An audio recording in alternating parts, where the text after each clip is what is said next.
So you're still in Boston, right? You haven't moved yet. Yeah. How has Boston Worse than Washington. been? Worse than Washington. Yeah. Is it like the weather? Is it just everything? Is it like It's like I have a vibe here, you know? Like you can definitely tell a lot of bad stuff's happened here. And in Washington at least there was like pretty things to look at, the mountain, the water. Here it's just like rocks and and it's even colder. it It's just is? Yeah, snow, right? and then the East Coast vibe culture is exactly what people told me it would be. Yeah. Which is like, don't talk to me and I won't talk to you, and we're good. Yeah, and I thought Seattle was bad because people didn't say hey to like random strangers. I'm like, this is worse, and everybody's like in there. It looks like everyone works at Harvard and is just like this very bougie. Mm. I mean, but I'm not gonna say Boston is all of the East Coast, you know. No, but I think it's pretty close. What part of what part of the city do you live in?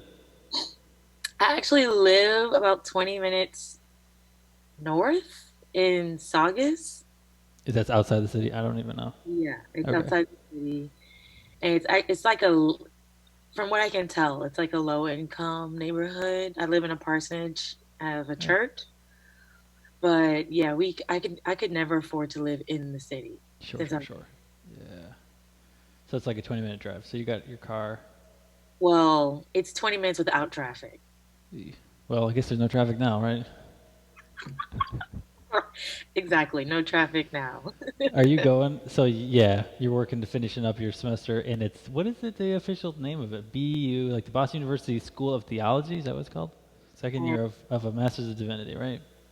but I'm deciding on if I want to take a year off. Right. Got you. Has it? So How has it been? I mean, I read your papers. I read some of your papers out on your blog, which are amazing, and it was so fun to just sort of read your voice again and like see the progression and all the stuff. We'll get into that, I bet. But mhm. how has it been like being in that kind of a classroom environment? Or not any, again, not now, but at some point you must have been in a classroom in the past 2 years. Right. Um, it was actually really good. It was exactly what I came to school for. I remember in Seattle, like reading all these books and being like, I wish I had other people to talk about this stuff with. I was so excited to be in a classroom with other people. But it's complicated because even though the school is like very progressive and stuff, we had like a mix of people, Hmm. including my own like boyfriend. So, So my boyfriend, Jesus, my boyfriend and the other like conservatives peoples mhm. were like, this school sucks. There's no space for conservative voices. And then Oh. I was like, that's why I came here. Like, And your boyfriend is he's from the Congo, right? yeah, And he's a United Methodist. he is now, but He he okay, okay. from the Evangelical Free Church, Oh boy. and his parents are like church workers. His dad was like a bishop for a long time and pastor. That's a Yeah. lot of pressure. Yeah. Okay. All right. Just yeah. So it's a mix, but it's mostly progressive. But there's so the minority voice then is like the conservative voice, and they're Yeah. they're not happy. Yeah. They're like, this is a liberal echo chamber. This place sucks. And the rest of us are like, this is so liberating. I Yeah. would never be able to say this anywhere else. Yeah. That's hard. It is Because you hard. go you expecting like freedom and new ideas, but I guess you can't escape the sort of that clash. There's no getting away Right. from it. And there's a lot of international students like that are super conservative, like from Korea and different parts of Africa Hmm. and they're like, I came here to go to seminary, Mm-hmm. and I'm like, including my boyfriend, fiance now. I'm Congratulations. like, thank you. I'm like, didn't you read the website? Because I read all the websites of the schools Right. I applied to. And he's like, no, I just wanted to be with you. And I'm like, see, they have 50,000 schools here. We didn't have to go to the same school. Is he discerning about like changing or? Oh, he changed after the Oh, he first. did. Oh, I had no idea. I had no idea. Where does he go now? He goes to Gordon Conwell now. It's associated with the Evangelical Free Church and Billy Graham. Oh, okay. Wow, you guys are very different, right? You Yeah. guys. I mean, I'm sure you have so many other things in common, but I mean, you have that in common, right? Because you, as like a teenager, right, you were going to a kind of a pretty predominantly white evangelical church in Louisiana. Yeah, and I always feel like because of that I should be able to not understand because I think I understand, but have patience with that kind of theology, but I just have the least amount of patience for it. It is like, oh my God, I've heard this logic before, I've heard this theology before. I just want to slap you. I don't want to let you finish your sentence. Like, Hmm. And so you've been like hurt by it too. Like it's not just been around you; it's sort of permeated who you were. yeah. That's hard. So I haven't talked to you in so long. I know. It feels like so long, but I guess when you like count the years, it's like not so long. But um, so yeah, we met in Washington, in Seattle, and at that point, you were still identifying like as Christian. Yeah, when I first got there, I was like, what the hell is wrong with this place? So when you Why am yeah, I here? it was too progressive. Like you just weren't used to it. No, Yeah, I was like, I remember after 3 weeks, I was crying on the bus on the way to work. yeah. It's because of like the shock, culture shock. Oh man. I mean, that's the name of the game for you now. You're just going from one culture shock situation to the next. Yeah, That's hard.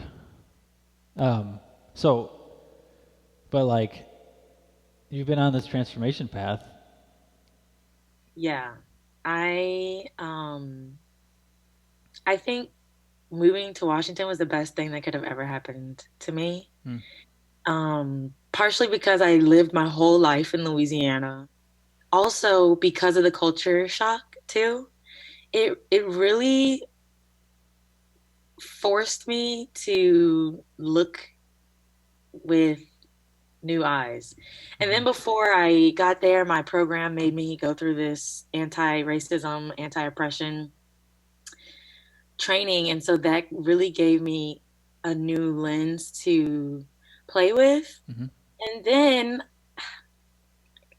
I can't believe I'm going to say this, but working at Faith Action Network, Yeah. um, as crazy as it was, I was like exposed to Yeah. some real issues and seeing how public policy affected real people and seeing how real people could affect public policy. And like, I remember when I was first there and I made like a joke about people who were pro life, and I was so offended. Oh, I remember that. I But I remember that could, happened a lot, right? yeah, It happened a lot. It was like little chips, right? yeah. Because it was, And yeah. I had just never been around people who would not even just against it, but like joking about it. Which shows like they took it for granted so hard. And Yeah. they also, I think one of the crazy things about that experience, I mean, this is me watching when I have a very limited perspective, obviously, but was that everyone just made these assumptions about you. What is it wasn't assumptions. I mean, they made tons of assumptions about your gender Hmm. and your race, but they made tons of assumptions about your politics just because they're like, well, why are you here? Why are you at a public policy office if you're not interested in progressive? And you're like, I don't know. The Holy Spirit kind of just made me be here, and I think that's what I mean.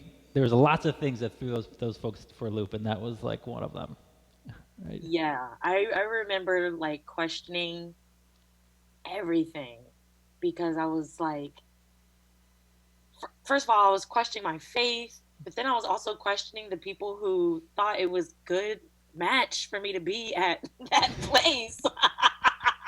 And this was like the global whatever United Methodist people. Yeah. They're like, oh, this will be great. You do that. Yeah, and I read at our interns, I got to reread my application, Josh, and I was like, I don't know why they thought this. Well, your first choice, right, was to go abroad, right? It was to go Right, to remind me of the country. Cambodia. There you go.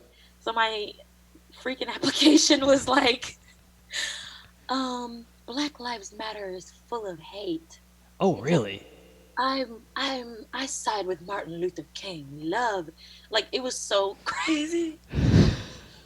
I was like, I can't believe I wrote this. Wow. But you came such full circle. I mean, Yeah, because but like thinking about the paper that you wrote about, it was a really awesome paper about self care, right? And about how that's like the first step of justice transformation. I mean, it is kind of come full circle. You've had this like 3 years of. Do you know what I mean? Does that make sense? yeah. That's really amazing. Definitely. And And so, I, like, just out of curiosity, though, like, so this idea that Black Lives Matter was like bad or like hateful. This was coming from your church? Was this coming from your family? it wasn't coming from my family. It was probably coming from the media because, um, like literally in Louisiana, like wherever there's a free TV, it's like Fox News Sure. Yeah. Yeah. and whatever. But the media perceived Black Lives Matter as so violent Mm-hmm. and hateful. First of all, I had no connection with the Black community at that time, or myself as Black woman, as Black, Mm. like anything. If I saw statistics about Black people, I would never thought about myself being included in the statistics. Wow. I was like, oh, Black people are gonna have diabetes or most likely to have high blood pressure. I'm like, I'm gonna eat salad. Yeah. They're like, that's not gonna happen to me, even though half my family is like in the statistics, Wow. right? Yeah. Um, but yeah, I was like, there was no like love or relating to the Black community or Black people really.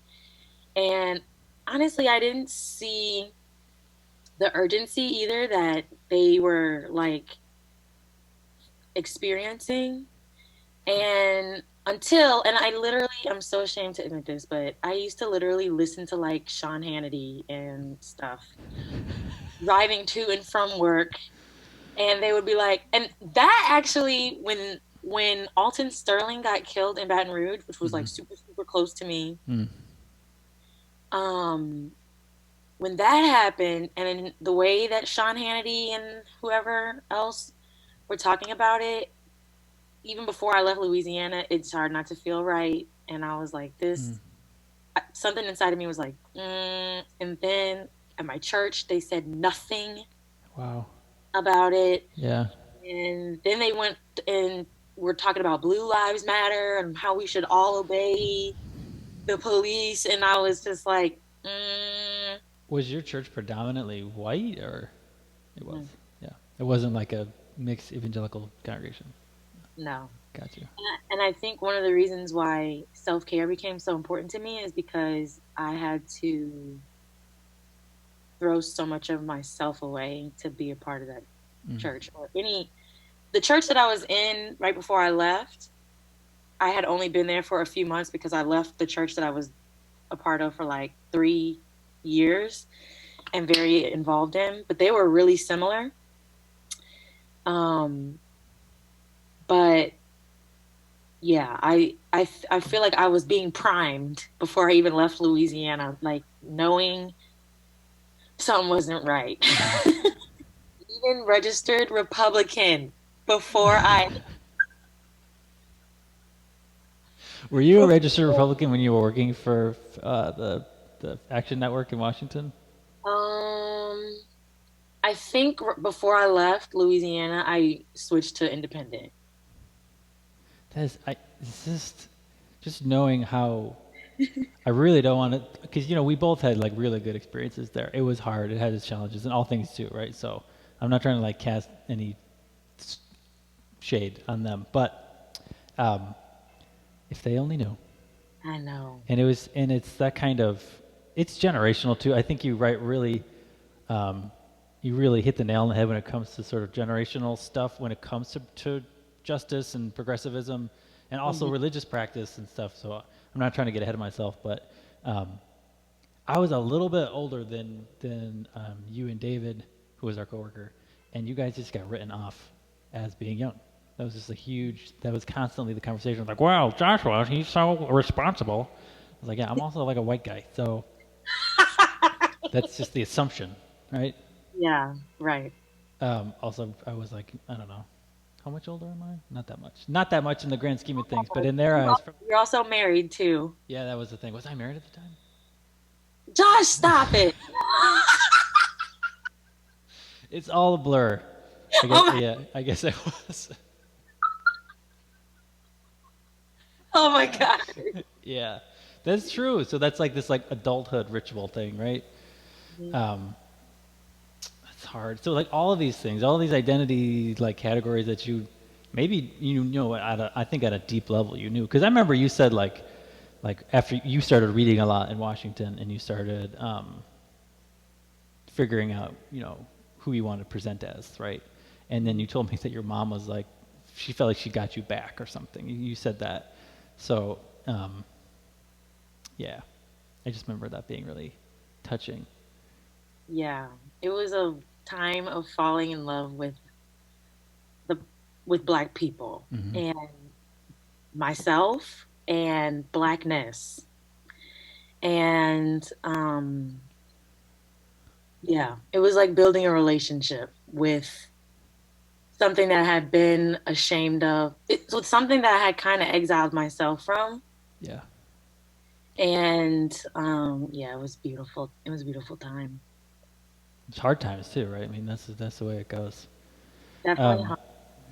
and that's another thing that reminds me, because like you have your three titles here, which are all very beautiful in their own way. But that's I'd never heard of like the sort of Black weirdo movement, and that Mm, really I feel like that really energized you because you felt like that there's these like types. There's a type of American Blackness, right? And there's like handful of types, and you either fit in or you were like, I don't fit in. So and ways, one of the ways that this is going to sound so crazy that helped me appreciate the creativity and resiliency of Black people was the show The Get Down. hmm hmm I literally wrote my application on that show to get into BU.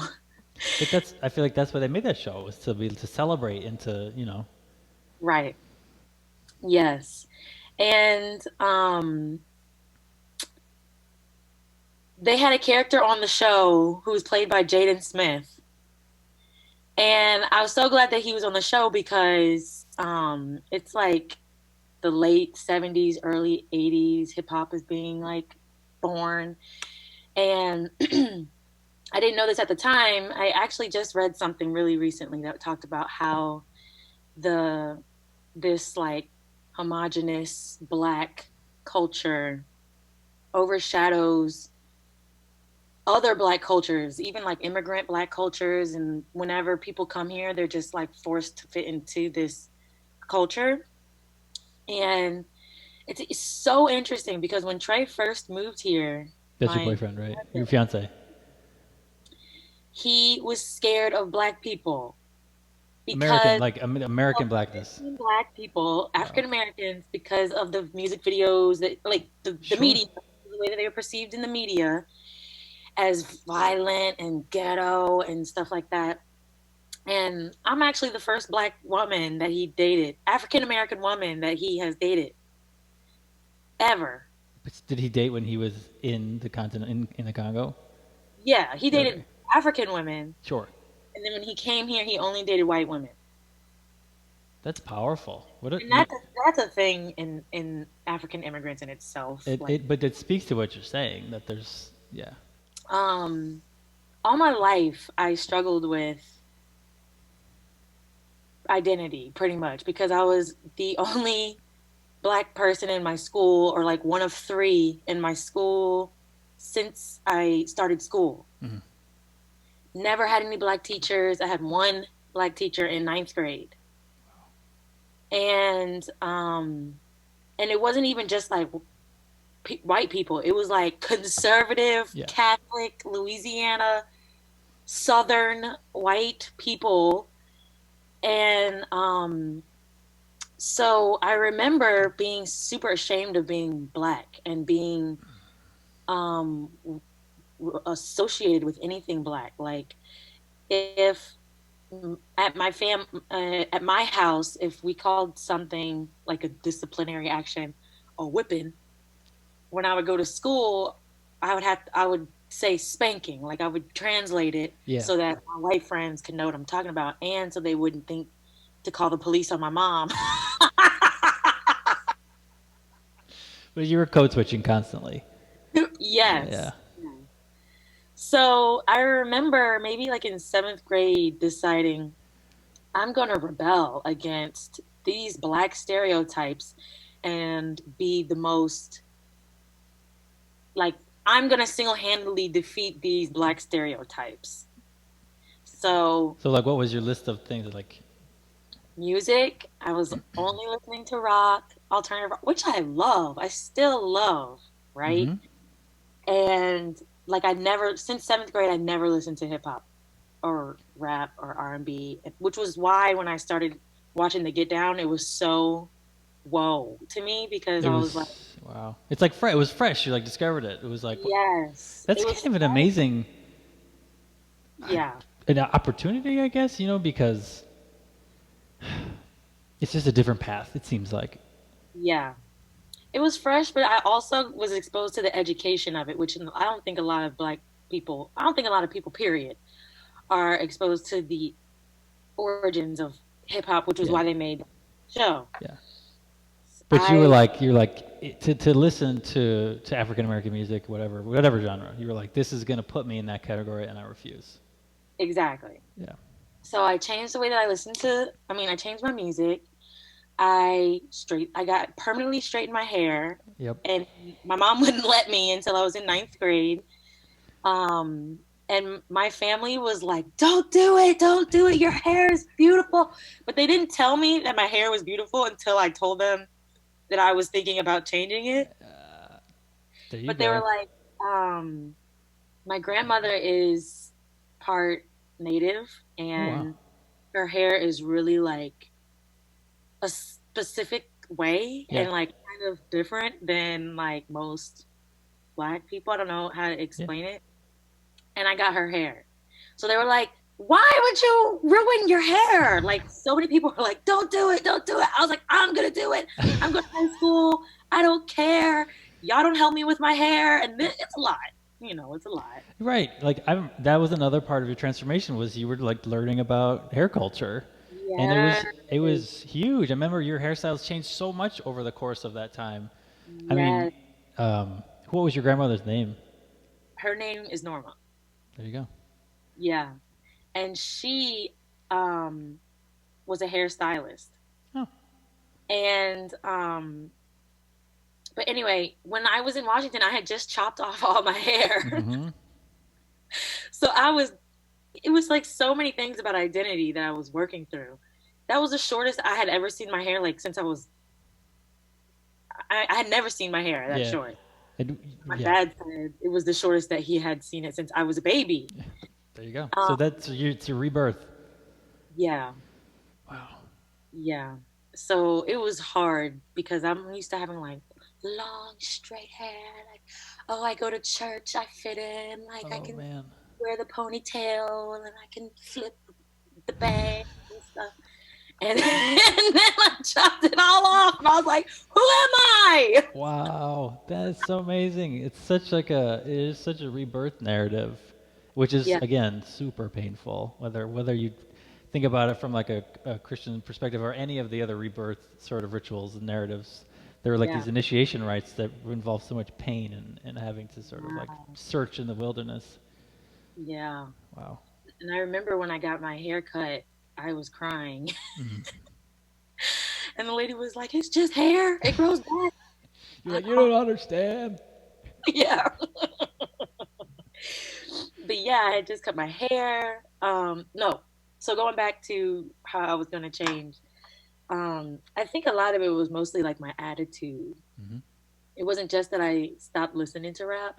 Like if rap would come on or if somebody would say like, "Oh, Ludacris just came out with a new song," I would have to be like, "Oh, um, there's nothing. They don't talk about anything in that kind of music. It means nothing. There's no feelings. It's all about big booties and rims and cars on 22s and Hmm. shooting but the other part is that I did grow up in a really sheltered environment in the suburbs, Okay. and I could never relate to any most of the hip hop music anyway, or the black movies. Like I've got my black card taken so many times because I haven't seen like Boys in the Hood or like all these classic black movies that Sure. people were watching during that time, but I wasn't having that. Which is, yeah, which, it kind of like points this idea that American, this is why, maybe why, Trey has a hard time with this. American blackness, you're saying, has a lot of initiation rites, has a lot of history lessons. It's very like culturally specific. It's really not about, Right. yeah. And even the idea of the black card is just disgusting to me because it's the idea that you have to check these boxes to be black. Hmm. Well, Um, that's where that black weirdo idea comes from, right? That's a rejection of that. It's like I'm just me, and yeah, I'm gonna make my own piecework. I can put this together my own way. I have my own story. exactly. That's really And there's this documentary about Rachel Dolezal on Netflix right now, okay. and I think it was so hard for me to watch, and I really tried to empathize with her. And everything happened with her in the media like right before we got to Washington. She basically was the president of the NAACP, and then everyone found out that she was a white woman pretending to be black this whole time. Yeah, it was a by. She became a byword, especially in the circles we were in Washington, right? Yeah, Yeah. yeah, for sure. And I think that this idea of like, you can check these boxes to be black or Mm. whatever is the reason why she thinks that she can be black. There you go. That's like the other side of it, right? Yeah. Yeah. Wow. Yeah. She's like, and there was one part in the documentary in which she was saying, like, you know, whatever, like, race isn't biological. And a black woman raised her hand and was like, but you haven't experienced life as a black woman. So, and Rachel was saying, like, if you walk the walk, then, you just are. Uh, Mm, no. Lady, no. And I was like, and then the first thing she said after they said that was, I understand, but, and I was like, that's the whole point. You do not mhm. understand. You don't understand. So, Right. Like the lifetime of microaggressions and just aggressions, like all these things that do yeah, come with the biological aspect of just like tone, skin tone, right? right. It's Yeah, complicated, right? Because it's so complicated. you suffered from like the cultural aspect of it and not wanting to participate in like the cultural, eh. But Hmm. there's also a biological element to it, and it's just you can. And when her story, you see like, wait a minute, you can't just pull these things apart. This is like Right, a, yeah, wow. right. And I took a class about a year ago called The Paradigms of Racism, Hmm. Ignorance, and the Harm They Sustain. And we were reading all these different paradigms of racism. And this white guy, who I really like, he was like, well, why don't we just not have race anymore? And then the only other black guy in the class was like, only white people say that. Like, Yeah. only white people say that. And I feel like that's why Rachel's saying it too, is because she's a white woman. Yeah, Like, it's like translucence. It's not whiteness. yeah, Yeah. let's just make it not exist anymore. But the thing is like your ability to survive, like your ability. I mean, this gets back to womanism as well, especially Dolores Williams. Like your ability to survive in a difficult place. Your wilderness was Washington was by discovering that complicated relationship between, the cultural stuff and the biological stuff. Yeah. I mean, I get the argument of like, well, we really don't want to talk about biology because then we're talking about difference, right? And then Right. people like, really people with malicious intentions will say, well, they're different. There's Hmm. biological difference, Hmm. but I mean, you understand what I'm coming at, but Yeah. yeah. Yeah. I tell people all the time to this day, a white guy told me about womanist theology. And they're like, stop lying. Nobody ever believes me. You shouldn't tell them that. Shout out to It's not Joshua true. It's not Sullivan. true. It's all because of what was her name? Dr. Lynn Tonstad, who was my systematic theology professor. So she had us read. You know what I mean? Like that's a thing. Like syllabuses matters. Like syllabi, Yeah. whatever. That was Yeah. on the syllabus, and she was like, we're not going to study this until we can read all these things." And we read Wow. like Mary Daly too, who was like this, radical feminist theologian Hmm. as well. Hmm. And was it, you know what I mean? Like that's part of my privilege was like getting to go and have that syllabus. Mm. Yeah. But Yeah. Womanist theology and womanism changed my life and definitely aided in my whole transformation process. It was just incredible, first of all, to see that Black people write theology, mhm. first of all. Right? That was a completely fresh thing for you. Yeah. Wow. And to see that Black people were subverting white supremacist patriarchal theology. And Hmm. you can do that and still be quote unquote Christian. Right. And Williams did that so beautifully. And every time I read that book, I'm just like, I find some new things and I'm just like, she is freaking brilliant. Yeah, you forget that these are human beings. I know. She's a freaking legend. Just Wow. legend. Yeah. And she also talks about one thing that I didn't really, because the first time I read it, I didn't have any theology. I was not prepared to understand that book It's other than the experience of the Black woman, which was when I read that book. I remember I had to go to the doctor during that time, and I was diagnosed with secondary post traumatic stress whoa. syndrome from reading that book about slavery and mammies and the way that Black women Whoa. were treated. It me up. Crazy. Damn. I mean, I I didn't was know that. Just like, like to having oh, to, yeah, wow. That reminds yeah. me. There's a really good book. I will recommend it to you. I'll just send it to you later. But it's about internalized racial trauma, but with like white people, and he says blue people, Mm, and black people, and it's mm. it's of like these body practices is really good. I will send that to Oh, you. yeah. But I mean, don't talk about it if you don't want to talk about it. But that's intense. No, I can because I noticed when last semester I took liberation theology and we had to sign up on what book we wanted to present, and like all the Black women signed up for Dolores Williams. Okay. So, Okay. and the day we had to present, Hmm. I felt so bad. I felt so sick, and I asked the other girls, like, "Does anybody else feel bad?" And everybody had like something wrong, like from a headache to like Hmm. a stomach ache to like a something. Mm-hmm. And I just thought that phenomenon is incredible, but also I feel like Dolores Williams did such a good job. It just was so accurate that it just Yeah, eviscerates you. Wow. such a good job. And um, I was actually, for the first time, even though I had struggled with it my entire life, diagnosed with depression while I was in Washington, Huh. major depression disorder. Wow. And that is why I love Dolores Williams too, because she also talks about quality of life Hmm. in her book. And I realized that I, as a Black woman, have been made to feel guilty for even considering my own quality of life. Hmm. Probably as a Christian too, because like we're That's the supposed to thing. like, oh, God will provide and whatever.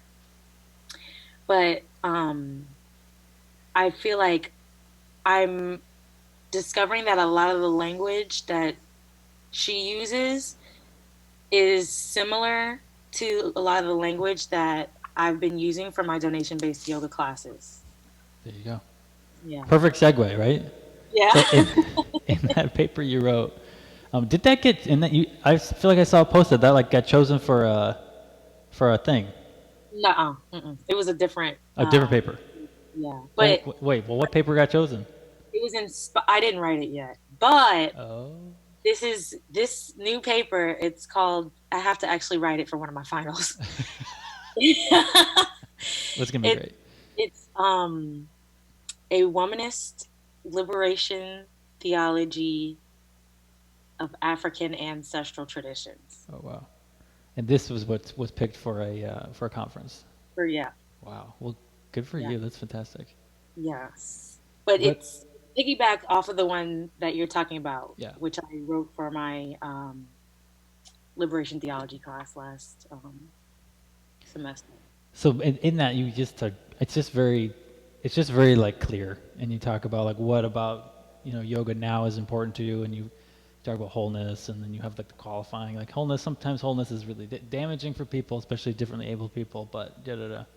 Um, I remember a zine being like super important to this yoga situation, right? There was a. I feel like, how did that work out? Like, how did you did you go to the classes first and then you found the zine in Washington, or was it zine classes? Um, I started going to the yoga classes first. And the only reason why I was able to go to the yoga classes is because it was donation based. Hmm. Because we didn't have any money. um, Oh man. um, and there was a zine. Um, they just gave out free zines Hmm. at this class, and they also were like, if you practice with us, you can write for the zine. And so I wrote a few things Hmm. for the zine, and it was really like yoga, like centric. And I was like, I really want to incorporate this with race. Sure. Um, and so I think also this was like the first time in my life I wasn't in school Hmm. too. So I was like, I just go to work and I come home, even though work is exhausting. I feel like I need something else to do. And plus I'm a writer and I've written and I write for myself and I just want to do something with the things that I choose to make public. So yeah, But that is how you got. I feel like that's what drew you in to like that particular community in Seattle, mhm. and the donation based yoga. And And it was such a that kind of happened kind of towards the end of you and David's time. yeah. No, maybe winding down, Hmm. but I it was remember like, that zine. That's like I thought it was really like it was a great zine. It was beautiful. yeah, yeah. Maybe one day, maybe one day. I mean, you can. That's the thing about zines. You just do it. You know. Yeah, yeah. Um, I feel like that community, though, my yoga community, unlocked Seattle for me. Mm-hmm. It was just like, whoa, this is why everybody's moving here. It Because was of. just Go ahead. so like different and like you could literally feel that was probably the first time in my life, partially because I had been educated a little bit through yoga about vibrations, but that was the first time I was like, these are vibes. These are Mm. different vibes. In the city of Seattle. Yeah. Wow. Seattle is vibing different It's vibing at than a high. other It's at a cities. high level. Wow. And then yeah, I just met like so many people, and there was the people who were like living in this different frequency Hmm. were just different people than I had ever met before, but not I don't really know how to explain that, but No, it's good enough. I mean, it's like it sounds a like they were like at a, they were. I mean, on a concrete level, they did spiritual practices that you we're just becoming familiar with. And Yeah. so there's like a whole new Yeah. physical practices. You became a yoga teacher. Like that's not easy. Yeah. But you got really healthy. I mean, like I know health is a very dangerous term, and I really appreciate your caveats in that paper about wholeness. Like I think it is very normative, Mm. but Mm. um, I think Yeah. it was you were exercising. I mean, at the very basic level, right? Yeah. You're like, but it also like you're saying, you're like, you know what? This is important to me in my life. I'm gonna carve out time for this, and that means literally carving time out. Yeah. And I wouldn't have, I come from a very athletic family. Mm-hmm. And I was like partially forced to run track in high school Mm-hmm. and like shamed when like I quit after my junior year and didn't do it my senior year. And I just was never into the whole like, oh, I exercise so like I can clear my mind type Mm-hmm. thing. And I felt like yoga engaged my mind, Mm-hmm. body, and spirit. And yoga too is also about like consciousness and Yeah. consciousness raising and elevating your enlightenment. So I feel like maybe that's another reason why these people were on a whole nother level too, because it was just like goals in life are Yeah, I different. mean that's different from running. Like running, you're trying to like be fast and win, Exactly. And my which dad's is like, I just turned my brain off. And I'm like, that's so boring to me. yeah, and it's for him if he can turn his brain off, that's a meditative, Mhm. spiritual practice. But it doesn't mean that it works for everybody. Exactly. So can you talk about the metaphor of the braiding a little bit, like in terms of the practices? Yeah, yeah. The first time I heard of that was reading Sharon Betcher. She was like, and my first year in theology school, it was like there was it was like staticky. It was like these people were using all these big words. Then I was in my second year and I was like kind of understanding a little bit better, kind of seeing like what they're talking about. And then she said, I'm going to double strand braid my argument. And I was like, damn. You're like, I know what that is. Yeah. And I'm like, well, I don't know what a double strand braid is, but I know what a three strand braid is. Wow. And I don't even I was like when I wrote the paper, I was like, I don't even know if I can do this, Mm. but I'm going to attempt. What did your professor or whatever say? Were they like, go for it, do it? They were like, yeah, this is great. There This you is go. great. I mean, Yeah. that's the beautiful thing. If you're getting encouraged to be creative, right? Yeah. Yeah. And that's the other thing is yeah. I I love that class because I felt like I could be creative as well as theological. I Um, mean, it's the same thing. Like this, you've got these systematic theologians who it has its own history, and theologians trying to be taken seriously after the Enlightenment, right? Because of blah blah blah blah blah. And so right, they made them in the systems. But before all that, before the Enlightenment, it was like nuns and stuff like writing crazy like poetry and stuff in their rooms, and it was all creative. And then it went through this really systematized period. So you're doing it. You're doing right. it for real. Part of the reason, another reason why I thought of the braid or why I wanted to do some sort of braid is because a lot of the times my critiques from my teachers are like my things don't go together. So I felt like the braid would be good because it's three different pieces. And also, I feel like womanist theology is so Christian It is. and not just Christian, but like black church, high church Christian. I've never heard black church and high church. That's really funny. But there's like this. Yeah. Yep. I mean, you can't like, you paint with a broad brush when you use that term, but I mean, I know what you mean. Yeah. Yeah. So I was like, I want to talk about womanist theology because that's what it is to me. Hmm. I want to talk about women's theology and yoga Hmm. and ancestral traditions and a cosmic worldview, Hmm. which I feel like theologians talk about that all the time. I feel like Howard Thurman talked about that, but he just used different words. Absolutely. No, definitely. Yeah, I remember when we were the four of us black women who signed up to do the Dolores Williams presentation in our liberation theology class. Hmm. Um, one of the girls is she's a PhD student. I don't think all I don't think all PhD students feel this way, but some of them feel like, oh, I'm a PhD student and you're MDiv, so Oh I yeah. know you.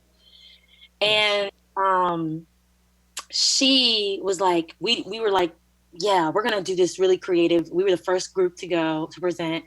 We're like, let's do a ritual. Let's do a water ritual. Oh my God, this is gonna be great.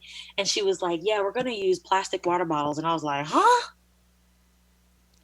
It's 2019. Why are we going to use plastic water bottles? And she was like, well, da da da da. Womanist theology is about community. And so we need to all have plastic water bottles. I'm like, how about, she said that as a response to me Yeah. saying, how about we let people choose if they want to use plastic water bottles and then choose if they want to use their own water bottles. Sure. She was like, telling me all about womanist theology because she's the womanist theology expert.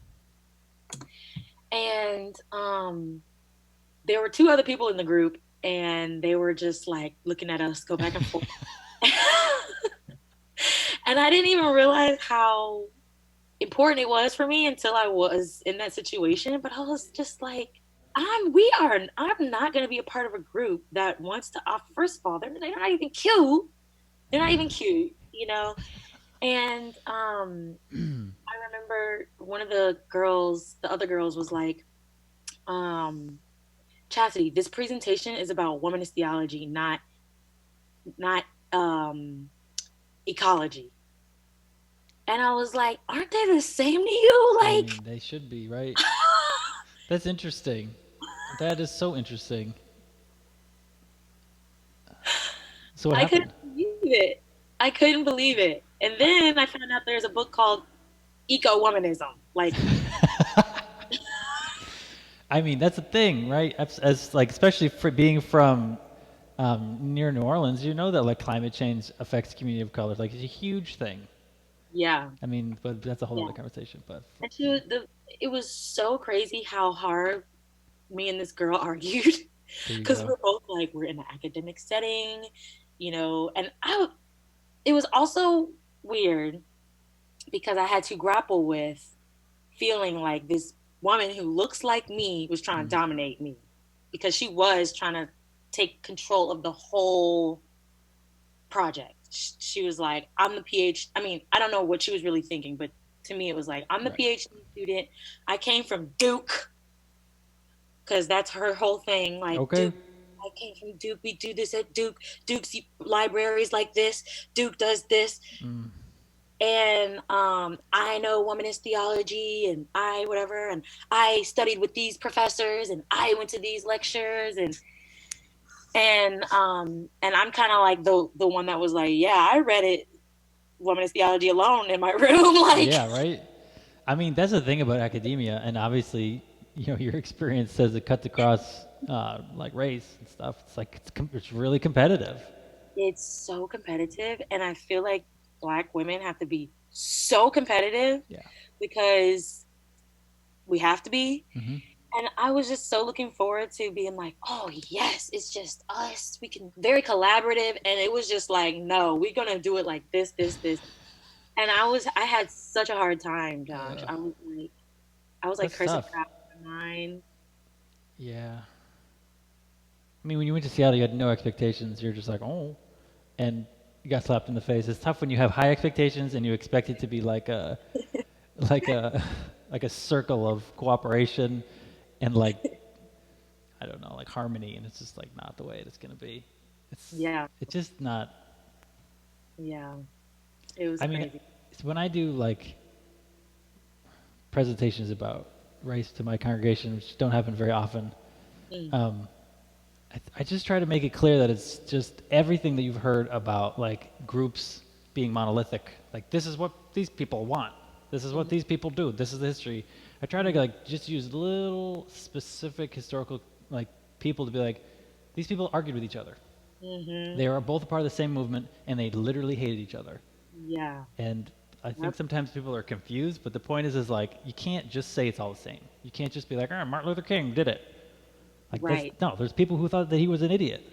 You Yeah. know what I mean? Like if you like go into that specific movement, because that's what Right. everybody, white people from Pennsylvania, think of. Right. You're Yeah. like, well, no, he had enemies, and he had people who thought he should do it this way, and he was also like the pretty boy on the cover of the movement. And then you had like Bayard Rustin, who was like the gay guy who couldn't be on the front, and all this other stuff. So it's just really complicated, and to make it like, Yeah. And I'm pretty sure I wrote about that in my blog, hmm talking about, I forgot the title, but it's talking about my relationships with Black women in academia slash um, church hmm settings. And just like me grappling with that and me being so disappointed in other people and myself for being naive, yeah, apparently. Um, but yeah, that was really hard for me because I had done a lot of work to stand up for myself, especially like when white men are trying to be like, dude, we need to do this. We need, I know this, I know that. And, and white women, because I have like, I'm friends with white women, and it's been a long journey of me sometimes having to be like, no, you know what? No, just no. I cannot, or this is not. But then it was like Black women acting like white men. mm. I was just like, I don't I even know mean, what to do. it makes sense. It's like a culture of being the loudest, being the smartest voice, and if they, like you said, like they've had to compete the hardest, Mm-hmm. and these are the habits that they have. Mm-hmm. There you Yeah. go. Yep. It's tough. Yep. Um, Yep. so what have you been listening to?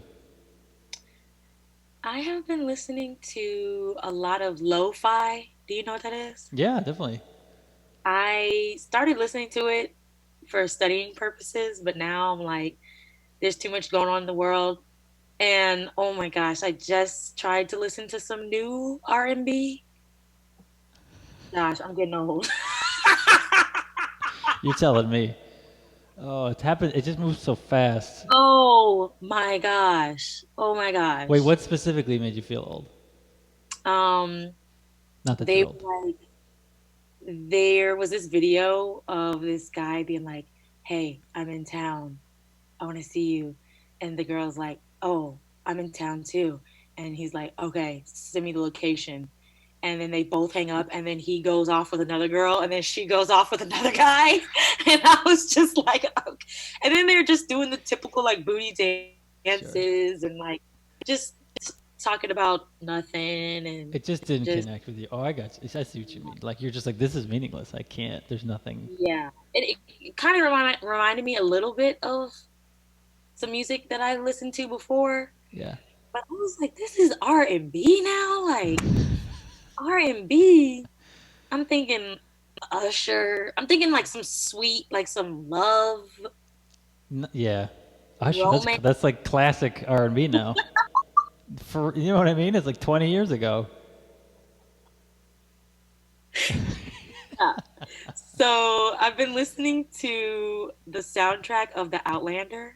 hmm So it's a lot of like Scottish music with no lyrics.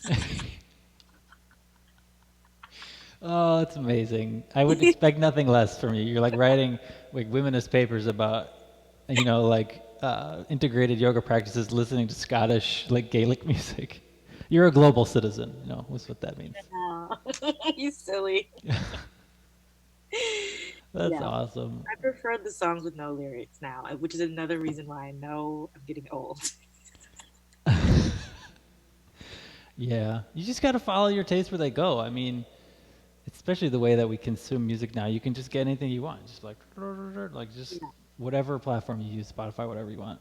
You just Yeah. follow. You like start a rabbit hole, and you just kind of can go wherever. I listen Yeah. to like dance music now. It's like techno. I don't know why. That's just like what I'm into. And, World. and I like follow all of these like young-ish, like early 20s DJs, and I like they all do these virtual raves, and I'm just like listening. I think it's funny. It's really gothy, I'm shocked. right? I am shocked. there was this, yeah, there was a certain point in when I lived in New York. I don't know, it was like 10 years ago. I just stopped being such a purist, and I started listening to pop music. I started listening to hip hop and stuff, Mm. and I just let it take me. It's like whatever I'm gonna go. Let's just there's no shame. Just like listen to whatever. So Mhm. you listen to your Scottish ambient music. I highly recommend that show, by the way. Which one? We talked about a bunch. The Outlander. Oh, The Outlander. Yes. Is this Because like the one where the people like? Is this like the sword show? yeah, well, I don't know. They have a lot of swords. She travels. A woman travels back 200 years randomly, and she's an English woman, and she's like landed in the middle of like the English occupation of Scotland. So I learned a lot about how white people were colonized, which I never thought about. Yeah, that's the thing. That's that book. Oh, man, Yeah, I can't think of the name of the book, but I'll send it to you. But basically, it's like the reason that white folks, like European folks, are so brutal and brutalized so many different kinds of bodies was that they were brutalized by each other. And it's yeah, just like this like trauma yeah, that's just been passed down for hundreds of years. yeah. It's, And to see the culture of white people, like white indigenous culture. it's right? Exactly. Wow. Yeah. And which was conquered by the Roman Empire, which was like a Mediterranean culture. It's just, it's weird. Yeah. This is all to say there's no such thing as like whiteness. It's all different. It's its own. Yeah. You know. You know what it's Yeah. about.